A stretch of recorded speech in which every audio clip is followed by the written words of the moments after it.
Picture this scenario, because I guarantee it has happened to you at least once in the last month. It's 5:30 p.m. on a Friday. You have just finished a grueling 45-hour work week. You're physically present in your car or on the train, but your brain is completely fried. You're driving home, and the mere idea of cooking a meal seems about as appealing as climbing Mount Everest. So you pull up a delivery app. You order a dinner that costs you $45 once you add in the fees and the tip. You crack open a beer, sink into the couch, and binge watch a show you don't even really like just to turn your brain off. You tell yourself, I earned this. I worked hard all week. But what if I told you that mathematically you didn't just spend $45? That pizza, the gas you burned driving home, the nice shirt you wore to the office, and the very stress that forced you to order that food in the first place, these are all hidden taxes reducing your salary by nearly 70%. You think you're selling your time for $30 an hour. Well, after we perform a forensic accounting on your life, the math proves you might actually be working for less than $4 an hour. Let's perform a brutal audit of an average worker. We'll call him James. James makes a respectable $31 an hour, but before that money even touches his bank account, the government takes its cut. Between taxes and insurance, that $31 instantly drops to about $24. That's the easy math. We all know that part. But now we have to subtract the costs of working, expenses James pays solely for the privilege of having his job. First, the commute. Gas, car maintenance, and insurance just to get to the building where the money is made. Let's conservatively call that $4,000 a year. Then there is the appearance tax. James can't show up in pajamas. He needs professional clothes and dry cleaning. But the biggest drain is the convenience tax. Because James is exhausted from 9 to 5, he buys a $15 lunch because he didn't meal prep. He buys a $5 coffee for the caffeine hit to survive a meeting. He pays for a dog walker because he's never home. Finally, there's the decompression spending. This is the money spent to numb the pain. The Friday night bar tab, the impulsive retail therapy, or the expensive vacation booked just to escape the office. When you add it all up, the taxes, the car, the clothes, the lunches, and the stress relief, James isn't taking home $65,000. His real net income is closer to $35,000. He is spending money just to be able to work.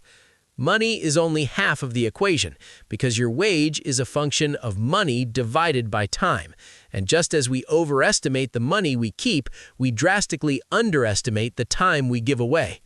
HR says James works 40 hours a week, but that's a lie. James wakes up at 6:30 a.m. to shower, shave, and iron his shirt. That is unpaid labor for his employer. He spends an hour commuting back and forth. That is unpaid labor. He takes an hour for lunch, but he isn't free. He's held captive by the office, unable to nap, go home, or play with his kids. Then there is the shadow work. When he gets home, he spends 30 minutes staring at a wall to decompress, or venting to his partner about his boss, or checking just one more email on his phone. This is time that belongs to the job, but the job doesn't pay for it.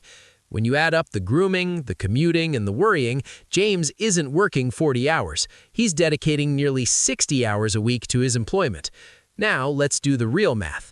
Take that whittled-down net income of $35,000 and divide it by the true hours committed, nearly 3,000 hours a year. Suddenly, James isn't making $31 an hour. He's making $11, or $8, or even $4. Mathematically, he's making less than a teenager flipping burgers who walks to work and leaves his stress at the fry station. This is the work scam. You've been tricked into a high-churn business model where you are selling yourself at a loss. I know this sounds depressing, but the goal isn't to make you sad, it's to make you efficient. The antidote to this trap is a concept from the book Your Money or Your Life. Stop looking at prices in dollars and start looking at them in life energy. If your real hourly wage is $10 an hour and you see a pair of shoes for $100, your brain shouldn't see $100. It should see 10 hours of my life. 10 hours of sitting in traffic, dealing with passive-aggressive emails, and missing your family. Is that item worth 10 hours of your suffering? Suddenly, the answer is almost always no. This mindset creates the friction you need to stop the cycle of golden handcuffs, where a promotion's extra money is immediately swallowed by the extra stress and costs it creates. So, how do we break the equation? You have to start treating your life like a business.